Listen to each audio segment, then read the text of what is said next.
विधान परिषद निवडणुकीनिमित्त महायुतीमधील अंतर्गत खदखद चव्हाट्यावर नाशिक, नांदेड, परभणीमध्ये बंडोबांमुळे अधिकृत उमेदवारांची धाकधूक वाढली। अर्ज मागे घेण्याचा आज शेवटचा दिवस।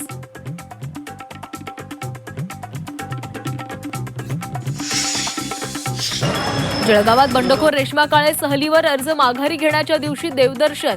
भाजपच्या नंदकिशोर महाजनांना काळेंचं आव्हान। शिवसेना बंडखोरांनी माघार घेतल्यानंतरही अस्वस्थता कायम। महेंद्र दळवींची सोशल मीडियावर नाराजीची पोस्ट, तर फडणवीसांच्या भेटीनंतर अब्दुल सत्तारांची नाराजी दूर।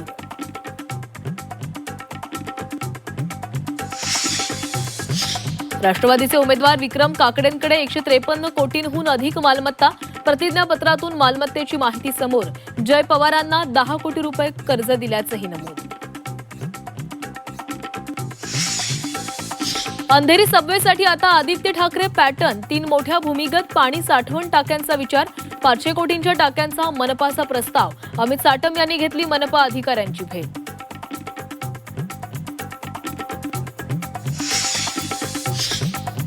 मान्सूनात केरळमध्ये दाखल होण्याची शक्यता। मान्सूनच्या आगमनास अनुकूल वातावरण। लवकरच मान्सून महाराष्ट्रामध्ये दाखल होणार।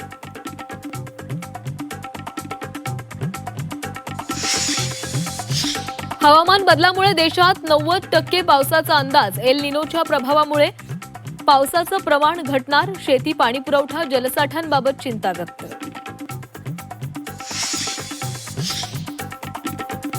मुंबईसह ठाणे, पालघर जिल्ह्याला आज पावसाचा येलो अलर्ट। दक्षिण कोकणामध्ये रविवारपर्यंत येलो अलर्ट।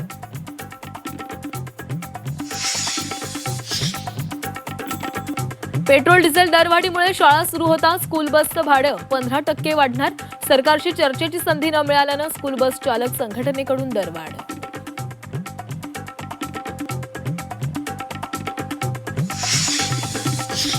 मराठ्यांना कुणबी दाखले देण्याचा मार्ग मोकळा। मराठवाड्यातील 8 जिल्ह्यांसाठी एसओपीनुसार कुणबी जात दाखले देण्याचे आदेश।